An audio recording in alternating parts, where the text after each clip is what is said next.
fellow collectors, and welcome to Long's Toys. Today we are taking a look at Leader Class Transmetal 2 Megatron from the Transformers Legacy line from Hasbro. So this guy looks phenomenal. I am super excited for this one. Being Leader Class, it comes in a completely closed box here. We have some really nice artwork on the front of Megatron in both the robot mode and the dragon mode. Over here on this side, we have a close-up of the robot mode head, and then a close-up of the dragon mode head. Spinning it around to this side, we have that usual Decepticon picture. Not really exciting there. Nothing going on the bottom or the top. Spinning it around to the back, we have really nice product shots for both the robot mode and the dragon mode. And then it comes with this really cool flame effect piece that you can put into the mouth of the dragon mode, which is really cool. Got the QR code for the tech specs down here. So without further ado, let's go ahead, let's get him out of the box, and let's take a closer look. Here is Dragon Megatron in all his glory. I think he looks really, really fantastic. Now, you can close the wings up, but I just think they look so much cooler, fully splayed out. But just for the rest of this review, I'll close these down just so he fits in frame a little better.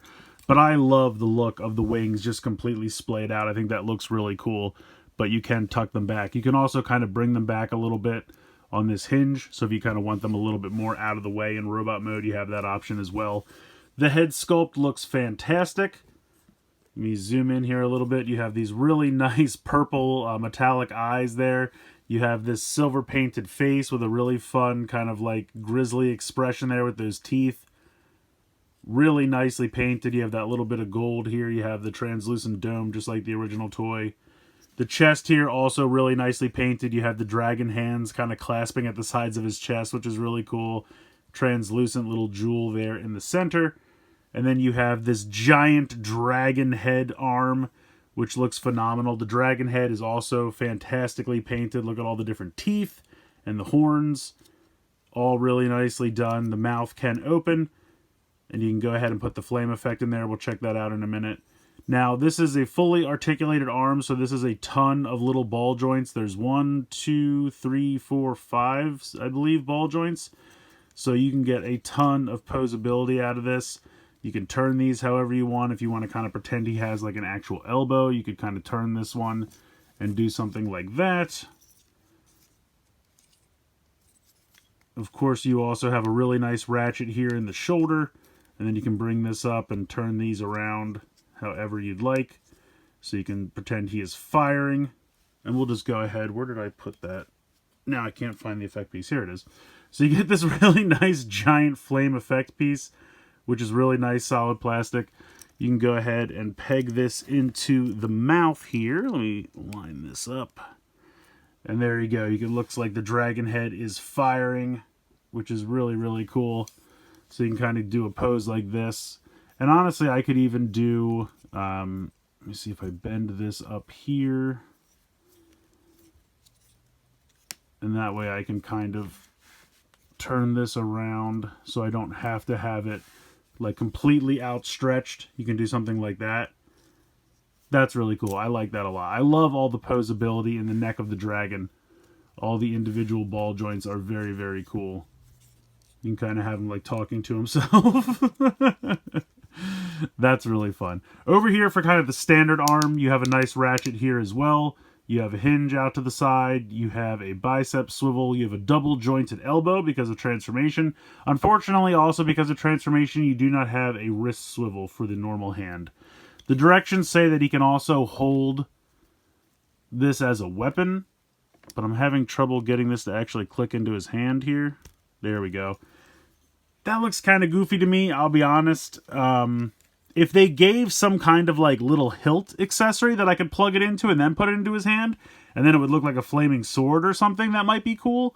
But I mean, he never used anything like that in the show, so it's just the fact that you can also have him hold it. I think it looks goofy holding it, but I love the dragon shooting it out of his mouth, so that's all you really need. You have a waist swivel here. You can hear that's a really nice ratchet joint. Really nice ratchet joint in the hips as well. You can kick out pretty far. If we get the wings out of the way, I think you can kick back. But you do have this piece here on the back. I'll get into that in a moment. So that it can't go back that far. Hips out to the side. Really nice. You have the thigh swivel is actually kind of right above the knee down here. But no problems there.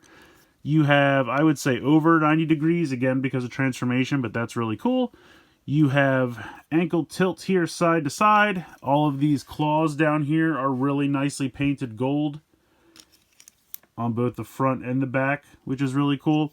Now, you are going to have other joints in here because of the dragon transformation, but they don't really make sense for robot mode. But still, there's a ton of articulation on this guy, and he looks absolutely fantastic. Coming around to the back, you do have the tail piece that hangs off the back of his head, just like the original toy. These have individual ball joints as well, so you could kind of do whatever you want with that. But for the most part, it just hangs out back here, just like the original toy. You have this alternate chest piece for the dragon mode that kind of hangs back here. And it looks like it's supposed to tab in. You can kind of see a tab right there, and then there's a tab slot. And you can kind of force it to tab in. But when you do, it kind of kicks the head out because it's like not enough, like the resistance is too strong. Basically, it puts too much tension on everything. So I usually just kind of leave it sitting there, like resting pretty much where it would go, but not fully tabbed into the back because it usually pops the head out, and I'd rather keep this section, you know, all connected in together.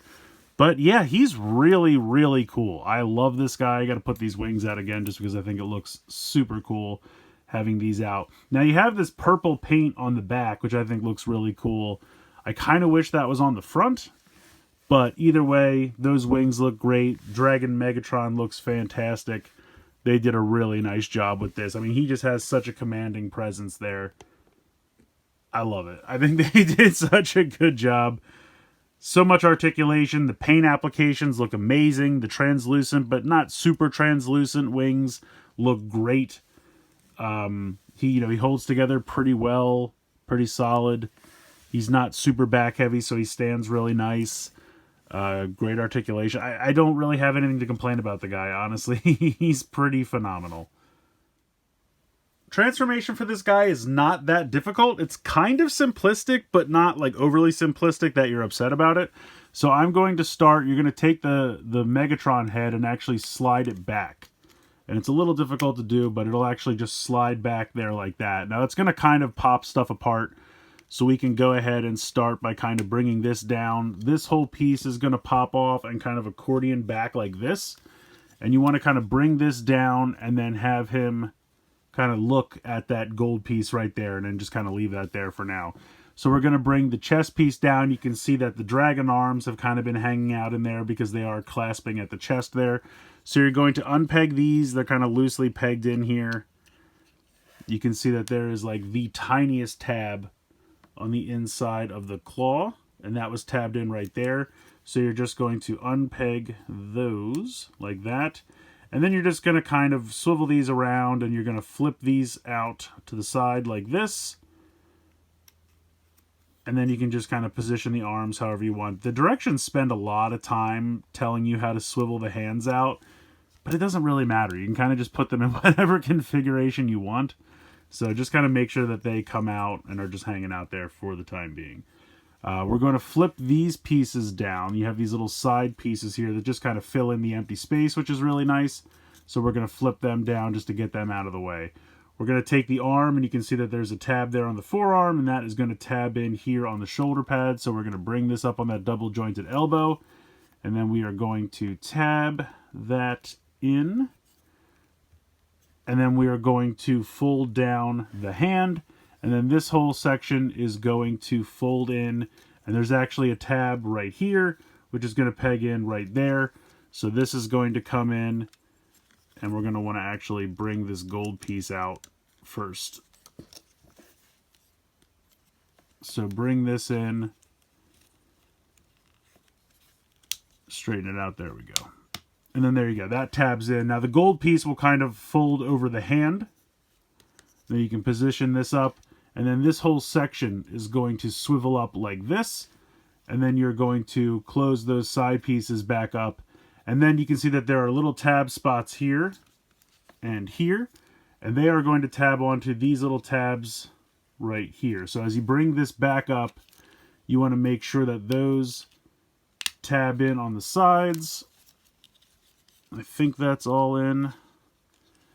Okay, so that's all tabbed in. And honestly, we're like 60% transformed at this point. You can see the dragon head up here.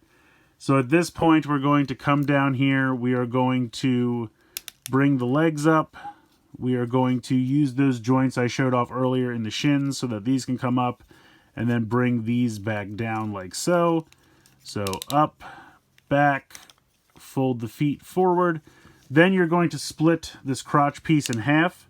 So this is going to pop open like this and kind of bring these down. And then you're going to bring this around. So this is where it gets interesting. This is going to clip all the way against the body, this red piece right here. So push that in as far as you can. Then this is going to come around like this. And then these are going to peg onto these little spots right here. So you can see that there is a circle peg and a slot right there. And then that's going to go right here. So bring this in and just line this up. And then make sure you have this all. If it's not lining up, it just means that you have to kind of get this back piece pegged in all the way and make sure this is all good. And then once you do that, it should line up. And make sure that's in.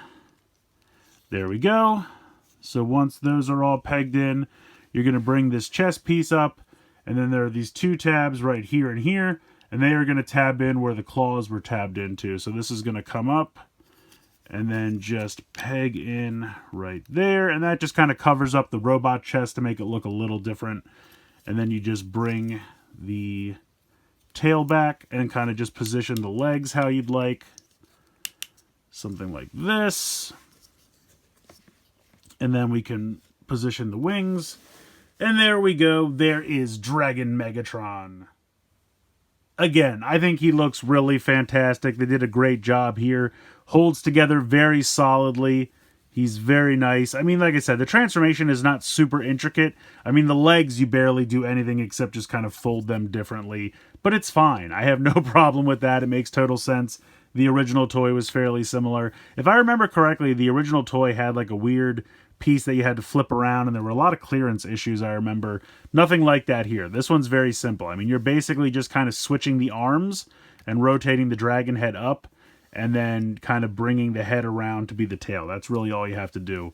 But it's great. It works. It's a really solid dragon mode. I think they did a great job here. I don't mind that the transformation is not super intricate because it works. It holds together well, and I'm happy with it. So here in the dragon head, I don't love this as much. I kind of wish that this piece sat down a little bit further. So like if where this wheel or like circular molded section is, I kind of wish that sat against this. It's not a huge problem, but you do have a little bit of empty space there. You can kind of see the fist. From the front, it's not that big a deal, but it does still just kind of look like there's... It just looks a little empty there. That's my only complaint. It's not a big complaint by any means, but that's like the one little thing I don't think is 100% perfect with this guy. But you still get all this articulation in the dragon head, like I said. So you have a lot of movement there. Again, we can go ahead and give him the effect piece. So it looks like he is breathing fire. That looks really, really cool. I absolutely love that. I think that looks really cool. For the arms down here, you have a little swivel. You have an out to the side hinge. You also have a swivel there. I guess, yeah, there's a hinge and a swivel. I thought maybe it was a ball joint. You have a hinge here, and then you have a swivel here, and you have movement there. So there's a ton of articulation in these little dragon arms. It's kind of ridiculous. And then the legs really are the same as the robot mode because they haven't really changed at all. And then you have a hinge here for the tail, as well as these individual ball joints for the tail. This is one solid piece here. But again, he just looks phenomenal. I love him. I think they did such a good job. I love those giant wings. Those are really, really cool. Again, I love the purple paint here on the back. I just wish that was on the front for one of the modes, just because I feel like you'd be able to enjoy it more. But I guess if he's flying around like a dragon, you would see it more, because you'd see him kind of like this, and then you'd have this kind of matching the purple on the back of his neck there and the back of the tail. So I guess it makes sense that it's kind of all on this side from a top-down perspective if he's flying around as a dragon. So I guess it makes sense. But yeah, really, really, really well done. Love this guy. Transmetal 2 Megatron is pretty close to perfect. I mean, both modes look fantastic. Really great paint applications. The articulation is great. You have all the individual ball joints for the dragon neck and the dragon tail. It holds together well. Transformation is fairly simplistic, but I don't mind. It's still really fun transforming him back and forth. The head sculpt looks great. I love the wings. I always have them splayed out in both modes, but you can kind of bring them down and tuck them back a little bit if you like. The effect piece is great. Doesn't really work that much as a sword like they like to show on the box, but who cares? That's not why you want it. You want it to put in the mouth of the dragon in both modes. It works really well, so that's really cool. The only thing holding this guy back for me from being absolutely perfect is that where the neck of the dragon mode kind of connects to the body. There's that little space where the fist is covered, and they did their best, but there's still a little bit of empty space there, and I kind of wish that section could have, like, you know, dropped down into the body of the dragon a little bit. Again, doesn't ruin the figure at all for me, but it's the only thing kind of holding him back from being absolutely perfect. But it's still a great figure. I definitely recommend checking it out. I got mine from Hasbro Pulse. I don't think it's in stock there anymore, but they do restocks on Fridays, so you can check back. But honestly, he'll probably be popping up in stores pretty soon. I just don't think he's 100% out yet, but he will be soon, and then you really shouldn't have any trouble finding him. And I definitely recommend adding him to your collection. He's probably my favorite from Wave 3. There's been some good ones, but yeah, I think he's definitely my favorite from Wave 3. Just a really all-around great, fun, and really good-looking figure. So let me know what you guys think in the comments below. Please like, share, and subscribe. Hope you guys enjoyed the video, and as always, thanks so much for watching.